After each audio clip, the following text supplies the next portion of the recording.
Welcome to the RotoWire Fantasy Baseball Podcast. Derek Van Riper here with Todd Zola. It is Wednesday, August 30th, 2017. 2 days left before we flip the calendar to September and have roster expansion on Friday with call-ups beginning then and probably continuing on for the next week or so thereafter. Thanks to those of you who are still listening to the pod this late in the year. We know over the course of the season the audience gets a little bit smaller as people get knocked out of their leagues and transition on to other fantasy interests. If you like this pod, you've been listening all along and haven't left us a nice rating and review yet, please take a few moments to do that. Thanks to the many of you who've already done it. On social media, lots of ways to connect. Find us on Facebook. Just search RotoWire. Hit the like button on the page. You can track things that way. On Twitter, at RotoWire MLB. He's at Todd Zola. I'm at Derek Van Riper. And if you want to email us, fantasybaseballpodcast@gmail.com is the best way to reach us. Plenty of good questions that can be asked this time of year, and certainly lots of room in the outline to answer them on air. So, Todd, as we get started on this Wednesday, I saw a news item roll along during the XM show that Mike Leake has been traded to the Mariners. Seattle, of course, needs innings, and that's something that Leake typically at least provides in a decent quantity. Now, the last two seasons, the ERA has been up over 4. He was off to a good start this year. I mean, you go back to the end of July, Mike Leake had a 3.29 ERA and a 1.24 WHIP. Thanks to some really bumpy starts throughout August, he's now at 4.21 and 1.32 for the season. I fear that this is the pitcher he is. Like, he's just going to be a low 4s, maybe a high 3s ERA guy with kind of a mediocre WHIP, not a lot of strikeouts, and his real-life value, if you're playing score sheet or something as an innings eater, exceeds that of anything he's ever going to do for us from a rotisserie standpoint. And it was weird that the Mariners, in their pursuit of innings, were willing to take on a chunk, maybe even all of that money. I haven't seen any final word yet as far as the $55 million he's owed over the next 3 years. But it's almost more interesting from the Cardinals' perspective. Just ridding themselves of Leake's contract will make them more flexible as they either extend a guy like Lance Lynn or as they dip their toes back into free agency this offseason. Yeah, this isn't just a we have a shot at the wild card, we need innings guy. This is, I mean, it is, but it's also, like you mentioned, they're also accepting whether how much they're paying. He'll be in their rotation the next couple of years. I haven't had time to follow up. I don't know if this means they just don't think Iwakuma's coming back at all. I had already knocked him down to maybe getting 2 starts in the end of September. At this point, just reading the tea leaves, it didn't seem very good. But yeah, and as far as Leake himself, it's a parallel move in terms of parks, that sort of thing. The defense, year to year is a little different. He's a guy that relies on defense. He does have to face a DH in the American League, so there should be a little bit of a hit. But he doesn't strike guys out anyway, so it's not as if we're not too concerned about that. But guys like that. We call him pitch to contact. Like I say, the ball never leaves his hand. He says, "Here, hit this." It just doesn't strike guys out. So there's going to be a lot of variance. That's the word. A lot of variance between his outcomes. I mean, his skills are going to be stable, and he could, he can get a 3.5 ERA, he can get a 4.5 ERA. Just depends on that particular year. Is he a guy worth picking up an AL only as a keeper if you can still do that and you can put $1 on him? I don't know, maybe $1. That's not. I wouldn't, because if we were to get Mike Leake and AL only next year for $1, that I don't think we would do that in the end game. But it's not a guy that I'm not excited about. I'm not going to spend the entire winter going, I can't wait for my auction because I got Mike Leake as a $1 keeper. Yeah, I don't think anyone's looking at it quite like that. But a waiver trade nonetheless, and one that sends a player across leagues, so that gets people pretty excited. Just a prospect, low-level prospect, going back the other way. Yeah, he may. The irony, he may knock Marco Gonzalez out of the rotation, who they got from St. Louis a little while ago. So, yeah, why are they taking all the Cardinals cast-offs? I don't know. That's an interesting question. I don't know. The Cardinals have a couple of. I think Luke Weaver. The whole Adam Wainwright, will he pitch again? I'm reading the tea leaves there and saying no. But if nothing else, even if Wainwright comes back, Weaver's, whether they shut him down or not because of innings, I don't know. But at least Weaver, you can count on him for another 2 or 3 starts anyway. Yeah, I mean that's kind of as much as you can hope for though at this point. Let's take a look at some other news items here for a few moments. We've got Travis Shaw out of the lineup Wednesday. He's got a foot injury, left Tuesday, and it was a precaution, but the Brewers were down pretty big, I believe, at the time. So with that, Jonathan VR gets into the lineup at second. Neil Walker slides over to play third. Shaw had some x-rays on his foot last week. Those came back negative, but he's been fouling a lot of balls off his foot recently. And over the last 30 games, he's finally quieted down with just a 232 average, 315 OBP, 4 homers during that span. This is still a season, though, from Travis Shaw that probably exceeded everyone's expectations. Career high 282 batting average, the best in his 3 seasons so far, 27 homers, 9 steals as well. If he makes it back for even 2 weeks in September, there's a chance that Travis Shaw pretty easily reaches 30 home runs. He's kind of interesting for next year because with power being up around the league, we've talked about that over the last couple weeks as something that kind of changes the way we have to look at the board. He may not make as much of a leap as you would expect for a player that's had a monster breakout kind of year. Yeah, and there's still, I guess, it's still in a position where it's a pretty stocked position, and it's still somewhat of a leap of faith that he's able to do it again. So, I mean, there was a reason why the Red Sox traded him for Tyler Thornburg at the end of revisionist history. That looks like a terrible trade. But, we had talked about Thornburg being the closer in Milwaukee heading into the season, and Shaw was a nice flyer. We were both interested in taking a flyer, but that's all he was. He was a flyer. We liked the park effects of Miller Park, and the fact he can run a little, and Milwaukee liked to run. So, we had no idea he'd do this. So I don't know. I'm not saying this tailspin is equivalent to what he did in Boston last year and why the Red Sox soured on him down the stretch in their playoff run. But I don't think people are quite confident where, you still have to take the 3 years worth of stats into consideration. It's going to bring his numbers down. Yeah, you can jump it back up again, but I don't think we're going to take huge consideration of 2017 and sort of jump him up. I think he's a guy that you'll be happy if you can get him where he falls in the hopes that he comes close to repeating the season. He didn't run too, so that kind of nicks a little bit of the potential help that he can give. I mean, I don't think he's going to start running next year. I just think that we just maybe overestimated his. Maybe Milwaukee maybe isn't running as much either, so maybe that has something to do with it. Yeah, well, part of that's Jonathan VR not getting on base enough, too. That's part of the equation. But you look at the third base position, Arenado, clearly the most productive player at the position so far this year. Chris Bryant has underperformed. There's a kind of a cluster of guys that are $25 or so players if you're looking at the RotoWire earned values tool for a 15-team mixed league. It's going to be really interesting to see how it all plays out with Machado probably going ahead of the most of the pack with Bryant.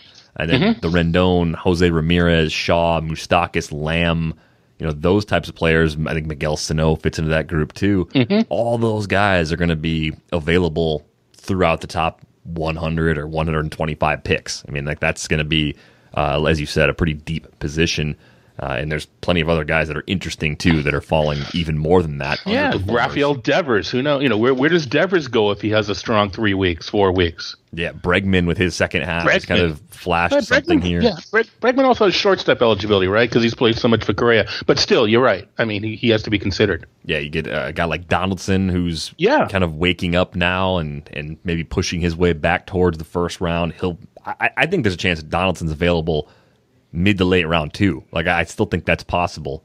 We'll see what happens final month. I think he may even go into the third. I mean, we've been talking about taking Sale and then getting another really good hitter. Well, actually, he had to be Donaldson to be available for someone who took early, who took a first 4 pick, one of the first. Yeah, so I'm wrong about that. I don't think he'll last to the end of the third, but I think he may even go to the third just because he's aging, the whole Toronto lineup sort of thing, and there's going to be guys that just jump in.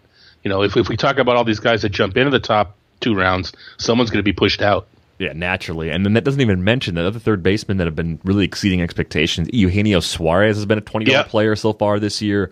Eduardo Nunez has been good all year. He's also eligible at other spots.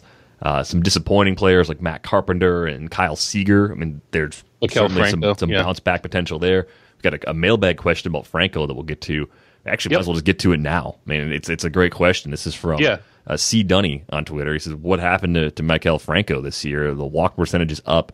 The K percentage is down.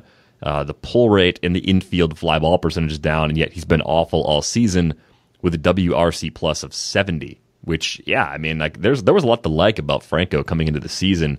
Yep. The lineup around him is getting better, and thinking about all these third basemen that have passed him over the course of this season, the discount you're going to get is going to be significant. I mean, he may be a back of the top 200 player. He may even fall closer to like pick 250 in some drafts, and I still see a 30 home run upside with him, even though we've had 2 seasons now where that slugging percentage is kind of underwhelmed. He's still just 25 years old. He turned 25 a few days ago. What do you think is the underlying cause for Franco being such a disappointing player with the 225 average, the 279 OBP, and perhaps most disappointing of all, his career low 391 slug? Yeah, now you look. The C. Dunny mentioned the contact, the discipline numbers. His line drive rate is 19.4, which sounds a little bit 19.4%. It's a little low, but it's in line with what he's done in the past. Even his hard hit percentage is right in line. I mean, all the underlying metrics are exactly like they've been the 2 previous seasons. So can you say that it's just completely bad luck, that he's just into bad luck all season? Yeah, does luck even out? I don't know. Is he one of these guys that perhaps changed his swing and we're just not hearing about it and he's not getting the results? I guess. But I'm not giving up is I guess where I'm going with this. There's just nothing that points towards the reason. And then, I guess a guy can. Heck, I've been unlucky all year long, so maybe a baseball player can be unlucky all year long too, saying somewhat tongue in cheek. But mixed league, as we just talked about, there's a lot at the corner. So maybe he's utility. But where I'm apt, if there's a discount, where I'm apt to go after Franco would be in an NL only auction, because I think you're going to get a real nice discount there. And NL only, I'm going to say you're forced to play him, but I think that's where you could, if he does bounce back, I think there's where you can realize a nice return on investment. So if you have him like in a dynasty league and you have to keep him, I wouldn't cry about it. Where it gets tricky is if it's in a keeper league with turnover. If you have him if you had him like at a I don't know, like $10 in a mixed league, it's not a bad price, but there's no guarantee bounces either. So that's kind of where I'm at. Is I think he'll bounce back because there's nothing different, but I haven't seen him enough, and I don't know if there's anything that we're missing why he hasn't been performing. Yeah, it's certainly not an easy thing to see on the surface, and the initial take for me is that we're going to want to have shares of Franco going into next year. That, of course, subject to change upon a further deep dive, but it looks like a combination of bad luck, maybe some adjustments that have gone awry, perhaps an injury that he played through at some point that we just didn't know about. I mean, there's any number of kind of overlooked sort of reasons for that, but it's a good question because I was expecting a step forward, and I thought where he was going in drafts this year was a good value for Maikel Franco, and that has not been the case thus far. Some other news items to get to here on this Wednesday. Looking at Cody Bellinger, he's expected to return on Wednesday. He's been on the 10-day DL with an ankle injury, so once he's activated, the expectation is that he'll be in the lineup against the D-backs. Dodgers probably going to be careful with all their key players, but a good sign that Bellinger is coming back. Corey Seager is out until at least the weekend, day-to-day right now. So he's been dealing with some soreness in his elbow. Could see some pinch-hitting opportunities. We're late enough in August where the DL could just be ruled out because rosters expand on Friday, so that makes things difficult for Seager owners. The interesting thing about Corey Seager, he's having a good year from an OPS standpoint, up a little bit from last year. The plate discipline still looks good. The power is down slightly, and he had that oblique injury at the beginning of the season, right? I just wonder if maybe there's been some kind of lingering effects with that have impacted the power output over the course of the season after he hit 26 homers a year ago. Yeah, but you say that, but you had to expect, I don't think you could have expected to repeat. I'm actually looking at Jeff's projection, and Jeff had him for 314, 22 homers, and right now he's at 311 with 19 homers. Is it that outrageous that he gets 3 more homers this year? No, he probably will get 3 homers this year. Yeah, and 65 RBI to 77 and 75 runs to 93. What I'm basically saying is Jeff was pretty spot on with this guy. So yeah, it's down from the 26, but I don't think it's at all down from what you should expect, because I think you needed to expect a couple off of last year's 26. But we are and looking at it per at bat, it may even be closer than that. So I just think what we're not seeing is an improvement. And I think what you kind of, the underlying thing is not, everybody's not going to improve one year to the next. And you sort of, as good as someone is, if everybody improved, there'd be guys hitting 82 homers, although Stanton may get there this year. So you have to be a little bit, temper expectations a bit. So yeah, I'm a little disappointed that he didn't take a step up, but the kid's 23 years old. He's going to beat that 26 homers at some point. It may even be next year. Trey Turner returned from his wrist injury. He doubled and scored a run. Drew a walk as well in his first game back, was leading off playing shortstop against the Marlins on Tuesday. A huge lift to the teams that were playing without him for the last few weeks. Yep. And we saw what he can do in a short span as far as steal goes. I don't think we're going to see him running like that, just because I don't think Washington can afford to get him injured again. And so I don't think we're going to see him running goofy like he did right before he got hurt. But I think he'll still pick his spots. He's got 35 steals. One of the weird things to look for is, especially in steals, because you control it a lot better than you can homers. If the guy's got 17 steals, it's almost like, he wants 3 more to get to 20.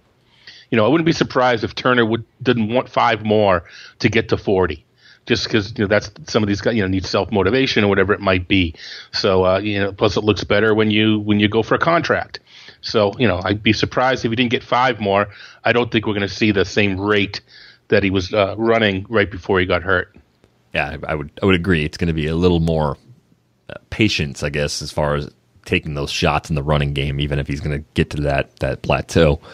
Danny Salazar expected to throw a simulated game on Friday. Really important player for the Indians, both down the stretch and into the playoffs, assuming they are there. Because we saw it last year. Carlos Carrasco had that hand injury that knocked him out. Salazar clearly wasn't right because he was barely used when it mattered. And he was pitching so well before his last outing pre-DL that if they're getting that type of performance, that's like frontline type performance from Danny Salazar. That goes a very, very long way when you shorten up your rotation for playoff series in October. Yeah, I don't know if you're the same way. At this point, whenever I begin to read one of the notes on the site about a pitcher, I'm cringing a little because I'm expecting to read setback. So when you read a positive one like Salazar, it's kind of like you kind of do a little fist pump, even if you have nothing to do with him, just because it's finally good news about a pitcher. So now Cleveland's not going to be in the wild. I don't think they're going to be in the wild card unless they really collapse.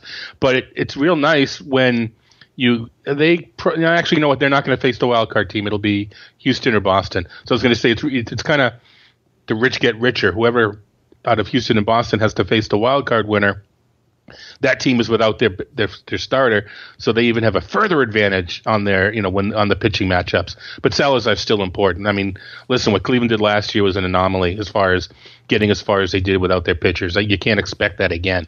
They need Kluber, they need Salazar to be tough, and they need Miller to come back. Yeah, Miller making progress as well, so things looking up right now for the Tribe.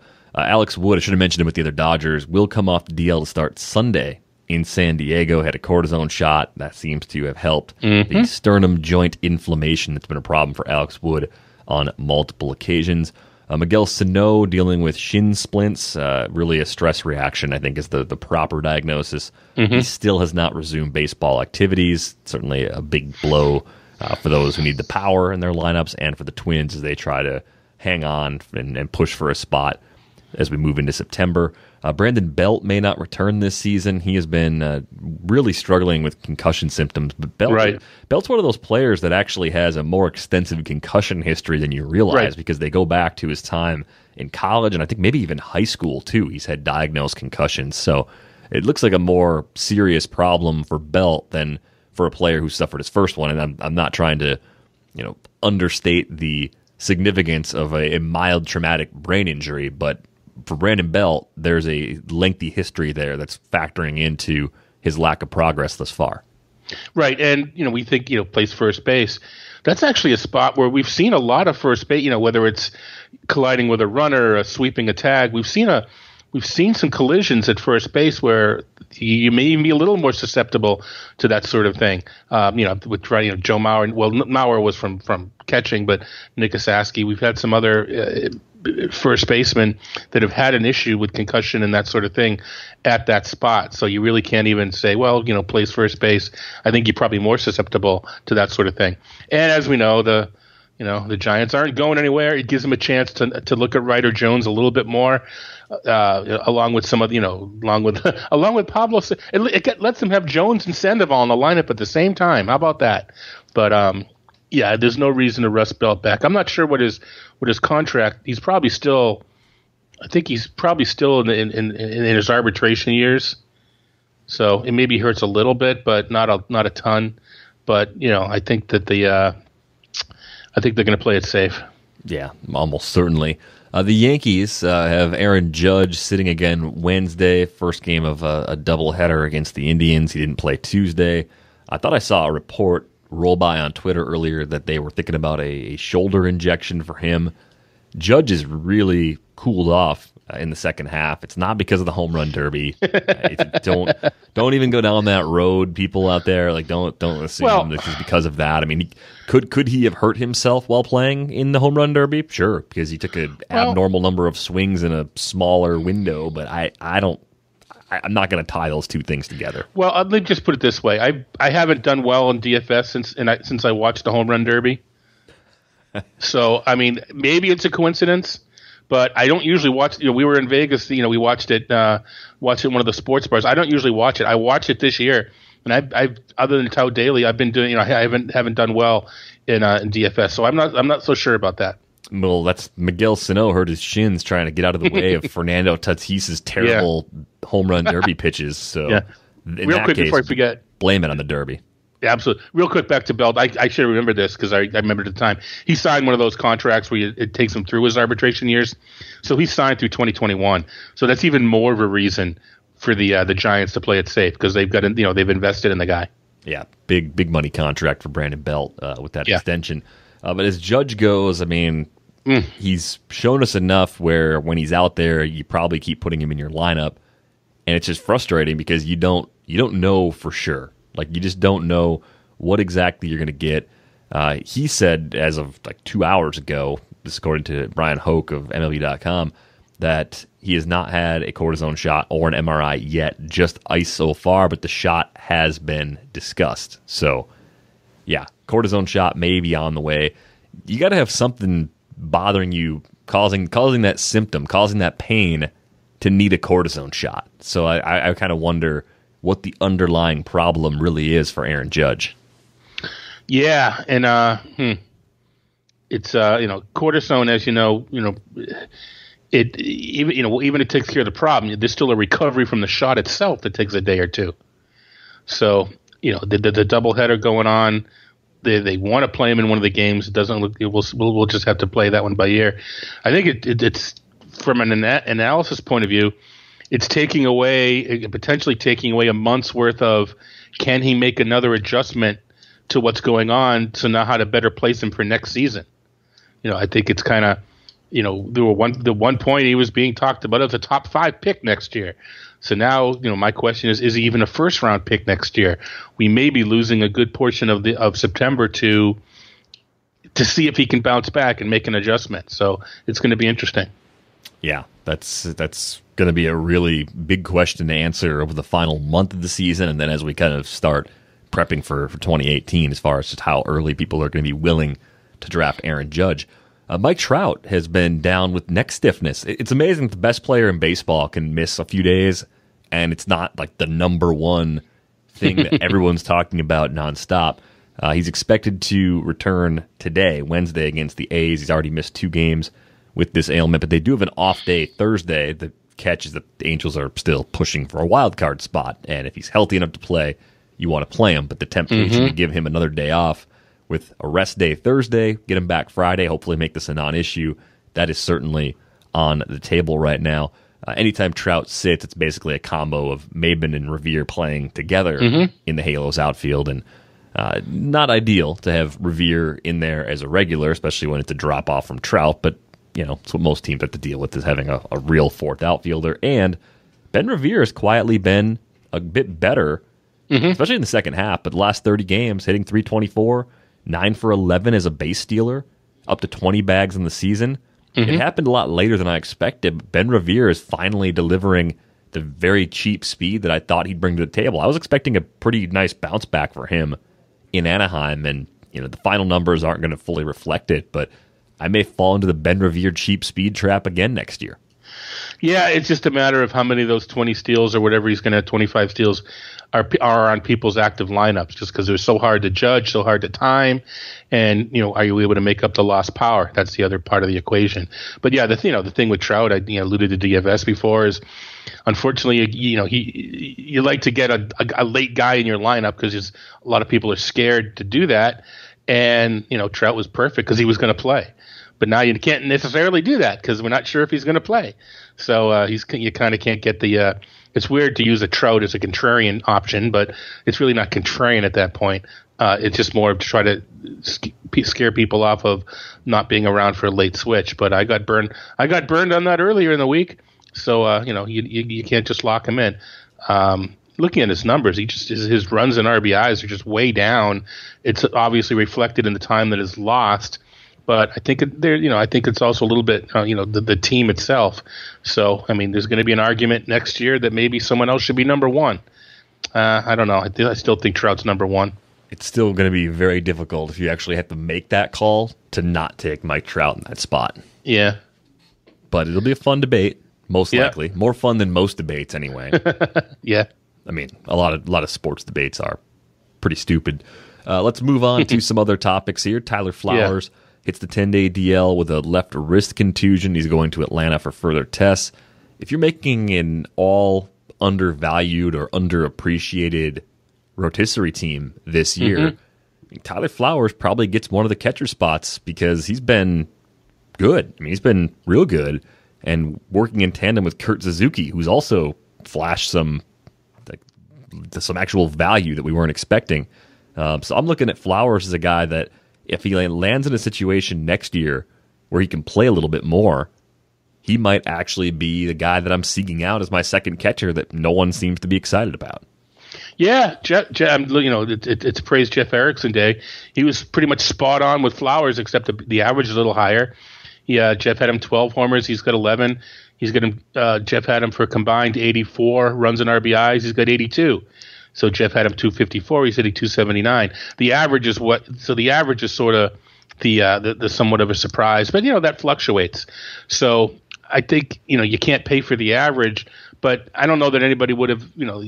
He's not expected to get low teens homers. So exactly what you're saying is he's going to be lumped into the sort of also ran catchers that aren't as good as he is. So you're going to be able to get him cheap, and he's probably going to be producing better numbers than those guys are. It's hard to say. You never know with catching. Atlanta doesn't have a kid coming up, so we just don't know. We just don't know where they're going to go, and you don't know where these veterans end up. The other kind of underappreciated player that I want to bring up for this episode is Josh Bell. He's up to 22 homers, 76 ribbies, 67 runs scored. He's showing more power than I expected. I thought with Bell it was going to take a little bit of time for the home run power to get up into the low 20s. He's going to make a run to the mid or upper 20s when it's all said and done this year. The thing I've always liked about him, the plate discipline has been very good. We saw it last year as a rookie, 21 walks against 19 strikeouts in the 45 games he played.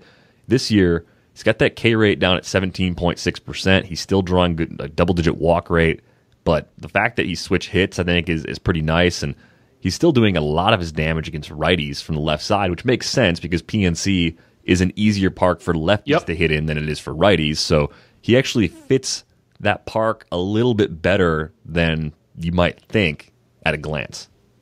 No, yeah, you pretty much covered it. So he's, as we were saying with Seager, let's say he ends up with 20, whatever, he's got 22 now, 25 homers. I think it's a conservative expectation is 20 or 21 next year. So as long as you're not paying for him to get better, and you're paying for 20 or 21, he's a guy I'd love to throw into my corner spot. He's been one of, again, DFS, he's been one of my favorite DFS guys when you spot him in. Yeah, Pirates always pretty affordable. The original overlooked player this season probably won't be overlooked now because I think he's starting to really stand out on a lot of leaderboards, is Jonathan Scope, who, with Aaron Judge slowing down, I tweeted this out this morning, Jonathan Scope may finish this season earning more rotisserie value than Aaron Judge. I mean, the next home run Jonathan Scope hits will be his 30th of the season. He's 3 ribbies short of 100. He's already at 80 runs, and he's hitting 304. And you wrote him up a few weeks ago. We talked about him on the XM show at the time, but the sky is the limit, it looks like, with this guy in terms of how much he's going to cost on draft day in 2018. I mean, I think you at the time pegged him as a top 50 player. It seems like a no-doubter at this point based on what has transpired for him over the course of this season, and given that he really hasn't shown signs of slowing down as we've moved through the second half. All the underlying metrics are supporting this. I guess my only question at this point is, once the Orioles retool, will he still continue to hit, third or, somewhere in there the top of the order? And why not? I mean, he deserves it. Even if he's done at fifth or sixth, he's still pretty darn good. But man, absolutely. And remember, we talked about him in a first pitch forum tour, with Ron Chandler comparing to players' skills, and he used Scope because he sort of had two such strange years. And the point was, we don't know. We don't know if he's the lesser player or the better player. And, it turned out to be the better player. And, if anybody says, I thought he'd be the better player, well, they're lying or they're wrong or we had no idea at the time. But absolutely. And again, if he ends up with 33 homers, the expectation should probably be 20, probably 28 or 9, maybe 30. But, always bring it back a bit. But he hit 25 in a full season last year. And the other thing I like about him, especially in this day and age, granted anybody could get hurt, but he played 162 games last year, and he's probably going to be over 158 this year. I mean, he's going to be one of the more durable players at an age, be age 26 next year. So he's going to check that durability box too. So I absolutely love Jonathan Scope. And at this point, I almost kind of hoped he did have a little bit of a fallback, dropping the price, but I don't think there's going to be any discount. So it's just going to have to be trusting the numbers.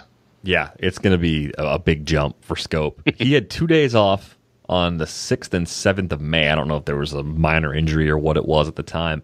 He has started every other game this season. So he's been in the starting lineup every day since May 8th.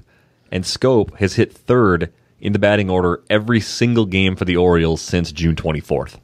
Right. It's like I see no reason, even if they go out and get a slugger, I think they put that slugger fifth. I don't think they're dropping Scope. Scope has earned that 3-hole. At least, I'm not managing, but to me he has anyway. Buck Showalter posts his lineup card every day on one of those chiseled slates from the Flintstones because he just likes consistency.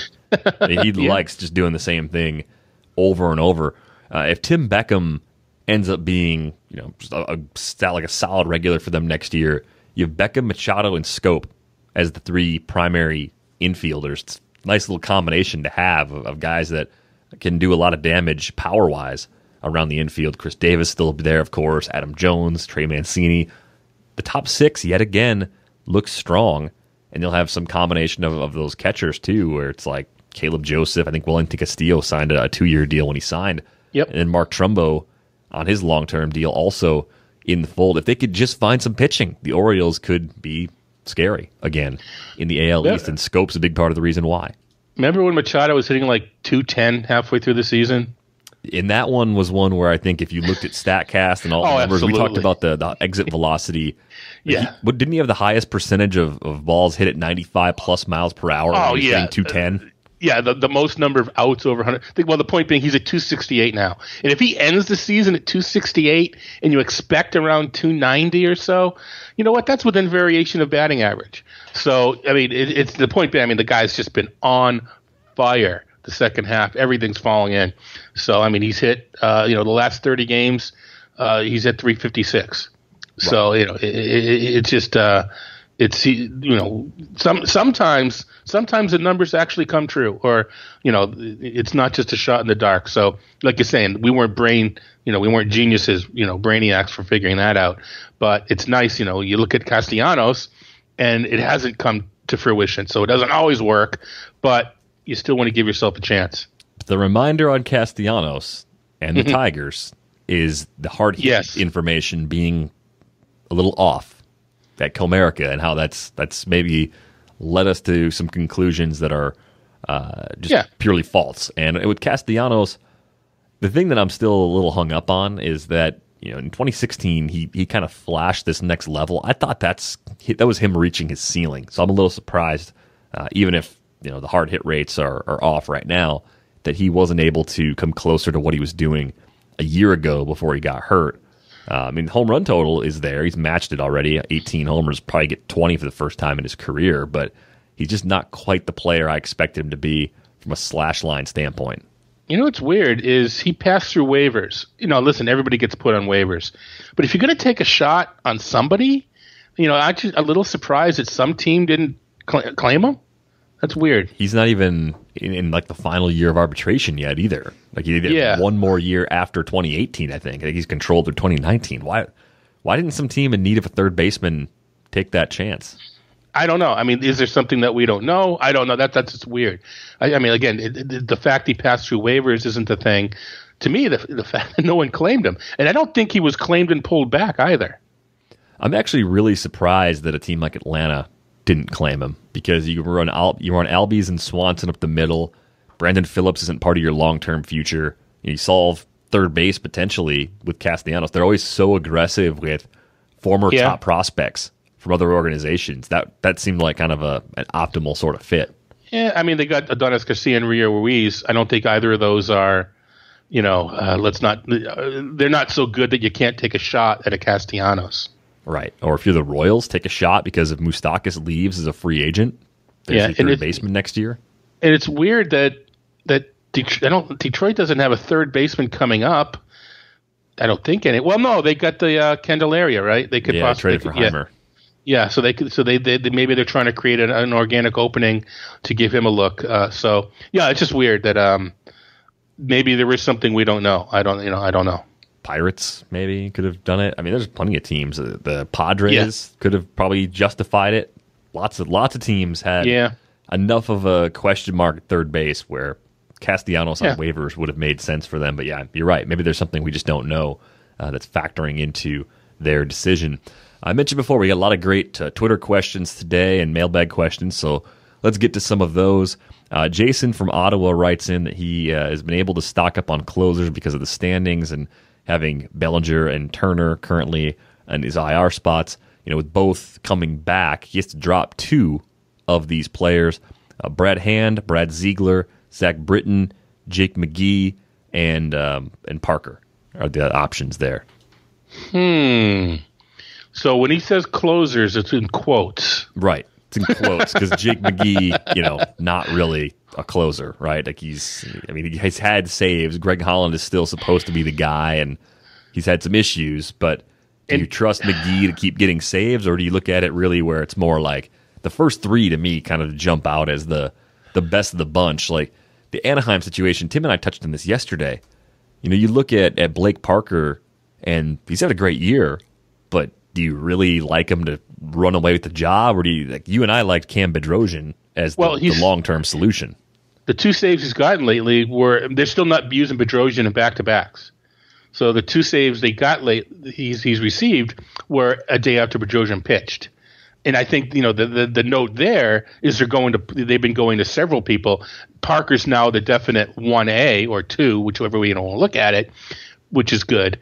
But I think Bedrosian will still get the next opportunity because Parker, because he didn't pitch the last game. And the Angels are actually getting a lot of opportunities.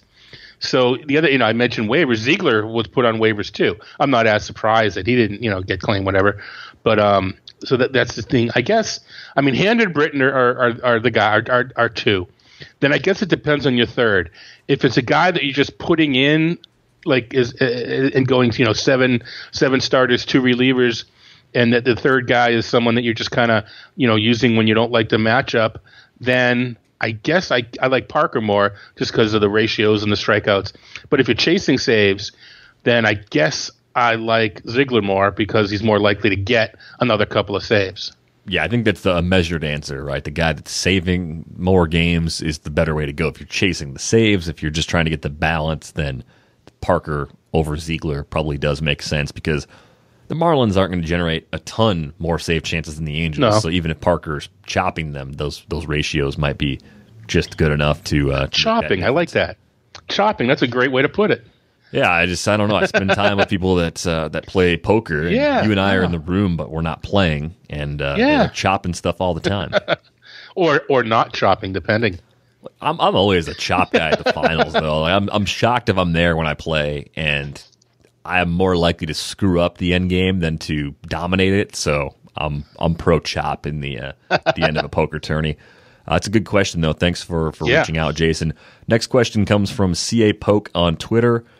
It seems like the power surge around the league is here to stay. Will this change how you draft next year, specifically for NFBC? I think there was another part of that question on Twitter as far as whether or not we would adjust when we're taking starting pitching, because the abundance of power makes getting power hitters early a bit less of a priority if that's the the primary category that those players provide. So does the development we've seen over the last 2 years now, but this year has been like another step forward, does that change anything about how you're thinking about the top of the board? I don't think so. I mean, everything's relative. I mean, it's the same for everybody. So I still think that it's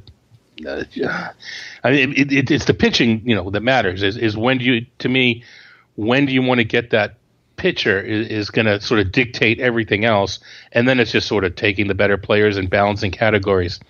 So I mean, and the other reason it's hard, not so much hard for me to answer this, but as the reader, as the listeners know, and I'm a spreadsheet value guy, so everything's sort of done for me. I'm not an intuitive, powers up sort of. I mean, the numbers tell me where the guy should be ranked, and then I kind of adjust from there.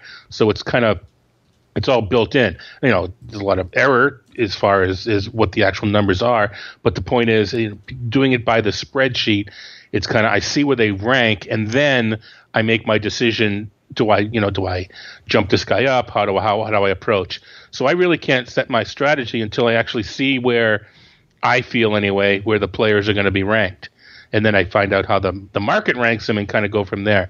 And so the answer is I don't know if I'm going to change it because I want to see where I feel the players lie and where the market feels the players lie.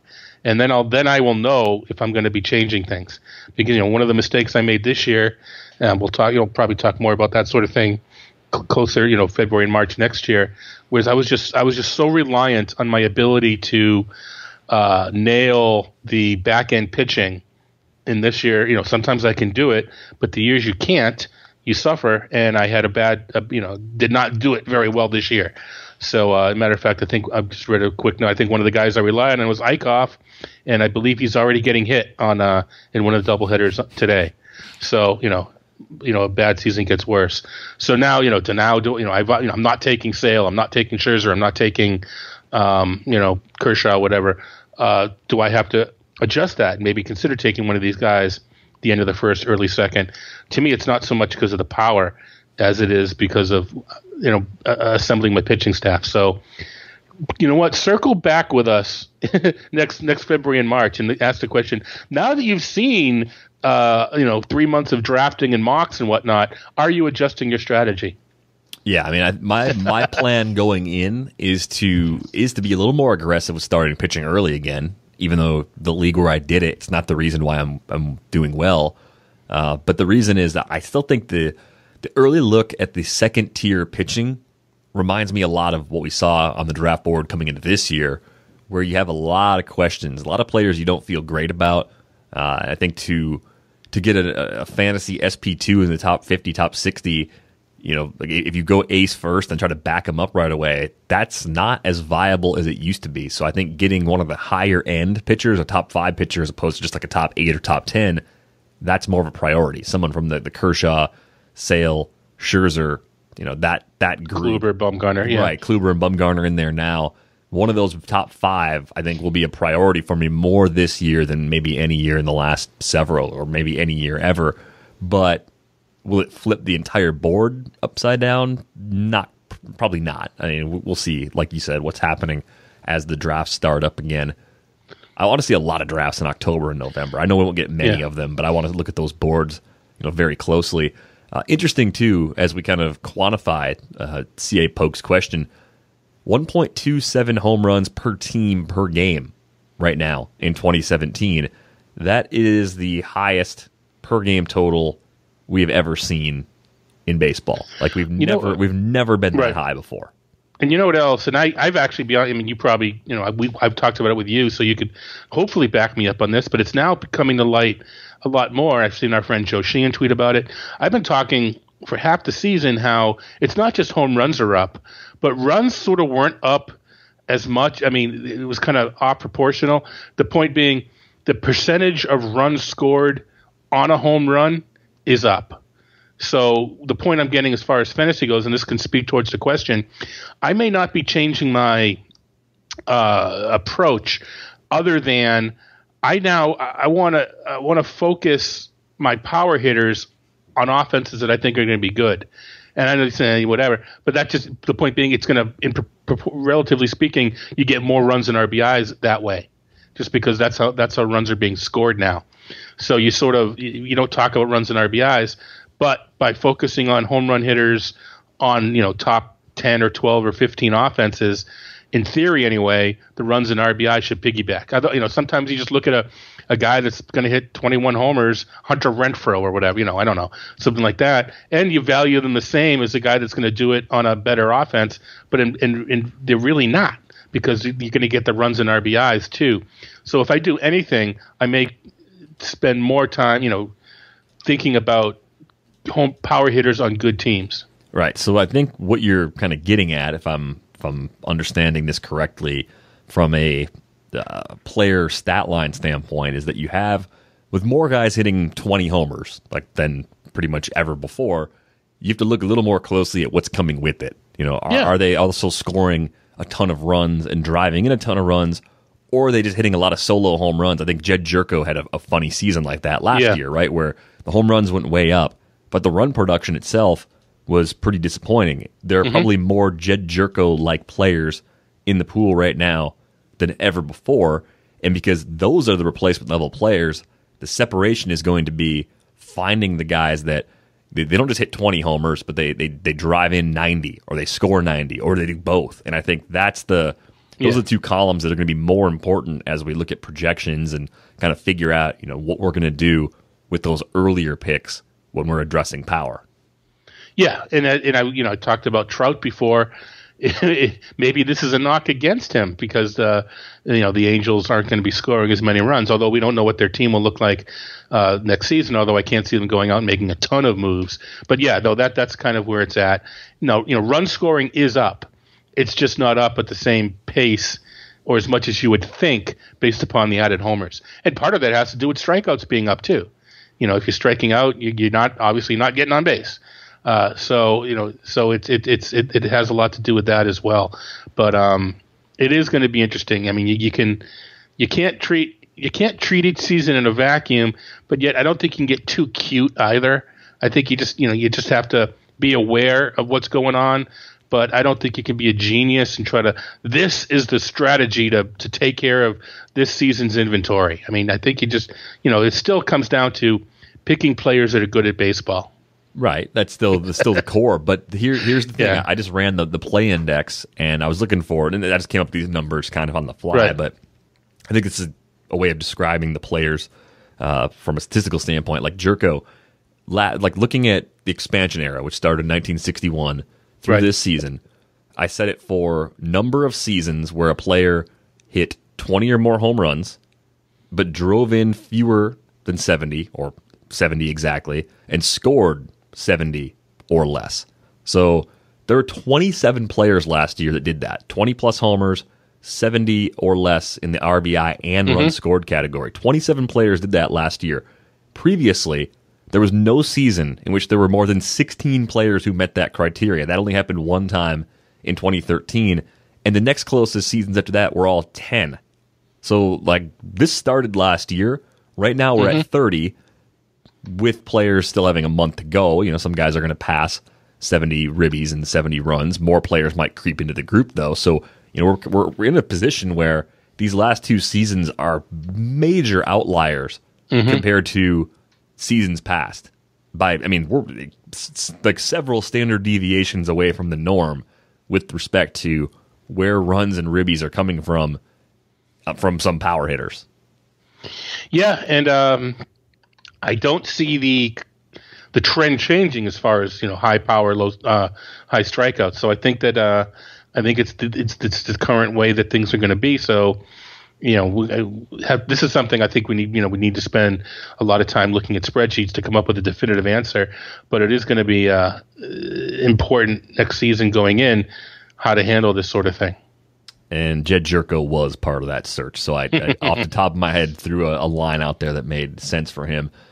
Tommy Joseph did that last year. Mitch Moreland, Brandon Moss. I mean, just the guys that go a lot of times like after pick 200 that give you cheap power, they're falling short in other areas. And yes, there's a bunch of players that were injured that fall into that group too. I mean, JD Martinez typically isn't going to be that kind of player. So there's a few of those that are mixed in there. But I think when you look year over year, you do see that real spike in where the run production is coming from with respect to home runs. And the two things I'm going to want to look at are spot in the batting order and team, the quality of the team's offense to sort of figure out, it's one of those two or both or just dumb luck.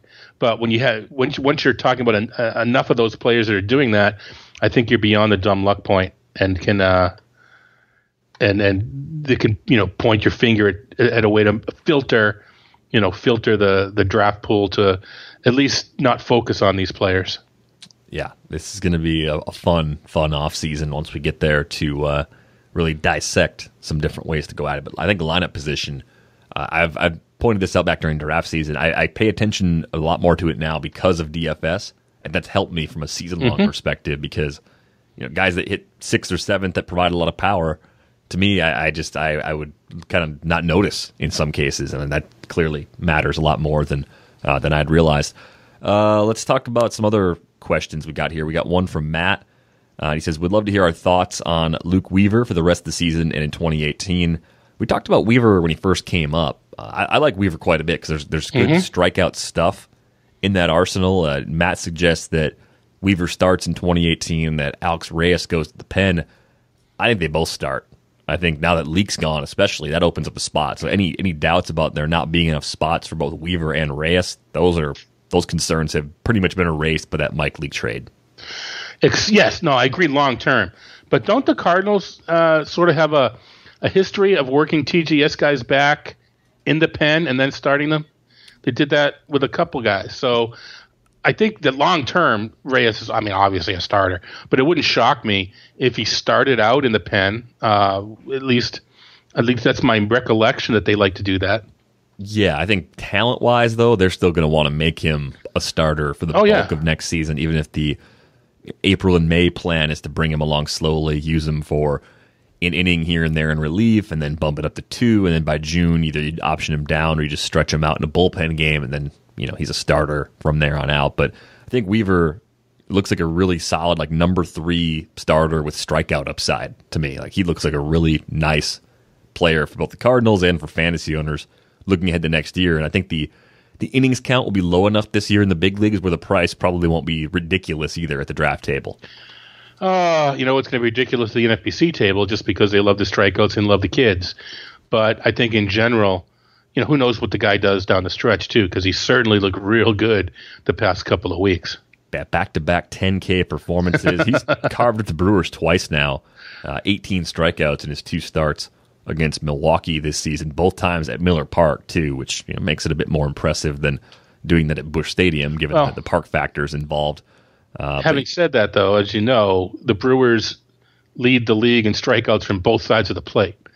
Well, no, actually, no. They lead the league in strikeouts, and they're close. I think one or the other, they're the top, but they're 4th highest in the other platoon side.